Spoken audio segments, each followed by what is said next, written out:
Bonjour à tous, surtout les amis de la vapeur vive, où aujourd'hui je vous présente, ou peut-être représenter une deuxième fois, je ne me rappelle pas, une locomotive que voici.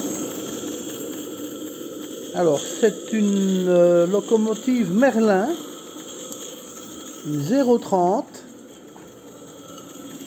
Je vais essayer de me mettre où il sera un peu plus clair. Voilà. Merlin. Alors c'est une base Beck-Cassel. Donc on a le châssis, les cylindres, la chaudière, le graisseur. Je vais couper la vapeur parce qu'elle veut s'en aller. Voilà. Le graisseur, c'est typique avec Cassel.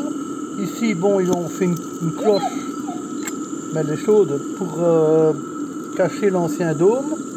Nouveau réservoir de gaz, petit manomètre. Et le gaz est là au-dessus, très facile à mettre en charge. Le chalumeau d'une facilité déconcertante pour l'allumer. Très jolie machine. Alors on va ouvrir un peu la vapeur, voilà. Alors c'est avec tristesse que je la fais rouler aujourd'hui. Il y a eu 1 an, en septembre,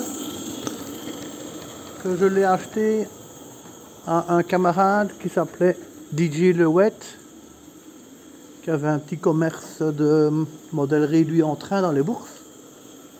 Et en 2019, il m'a apporté cette locomotive, et de même qu'une Round 12, à des prix vraiment d'amis. Il m'a vraiment fait plaisir 3 fois avec des locomotives à vapeur vive. Je devais encore en avoir une prochainement. J'ai appris il y a 2 jours par téléphone, par son épouse, qu'il est décédé de cette saloperie de Covid au mois de mars, dans les tout premiers cas en Belgique ici. Et il est mort en 1 semaine. Et bon, je roule un petit peu cette machine là aujourd'hui en son hommage. Si hommage on peut considérer. Ce qui me fait penser qu'elle est restée 1 an sans rouler. Que je l'ai fait aller quand je l'ai reçue, un petit nettoyage, léger, mise en chauffe très facile. Et elle a fonctionné du premier coup. Il faut dire que les locomotives Beck-Cassel fonctionnent vraiment bien. Bon, maintenant elles ont des petits défauts, c'est que c'est des machines 100% manuelles. Voilà, donc je vais la stopper à la main, hop. Et si je la pousse en arrière, mais il faudra avoir 2 mains. Attendez, je vais couper la vapeur. Voilà, donc j'ai coupé la vapeur, je l'ai poussé 3 cm en marche arrière. J'ouvre la vapeur. J'ai eu un petit peu trop la main basse. On va ouvrir un peu plus. Voilà. Et elle est partie en marche arrière. Donc on ne sait pas mettre de radiocommande, si ce n'est que pour varier la vanne de registre ici.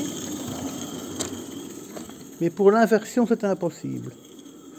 Quoique Merlin maintenant a fait des locomotives avec du Beck-Cassel et modifiées avec inversion du sens, mais ce n'est pas le cas de celle-ci. Donc c'est une Merlin, mais je ne connais pas son nom, c'est une 030. J'ai trouvé une machine similaire, à croire que Merlin ne faisait pas 3 locomotives identiques. Voilà, donc je vais la stopper, pour que vous la regardiez bien. Voilà, je vais fermer la vanne. Hop. Je vais la pousser un peu en avant. La distribution a changé. Et si vous regardez bien, elle roule avec pas grand chose comme pression. Hein. Voilà, alors très facile de voir le niveau d'eau, évidemment, c'est le système Beck-Cassel. Je vais essayer d'aller voir le niveau d'eau qui est là derrière. On va la secouer un peu. C'est marrant le petit trou qu'il y a là, on dirait presque une chevauche armée.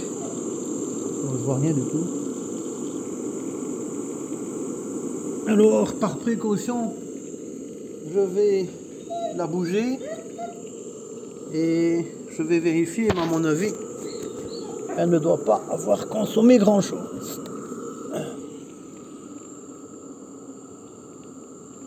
C'est exactement le cas. Elle n'a pas consommé grand-chose. Donc on n'a qu'à rouvrir la vanne.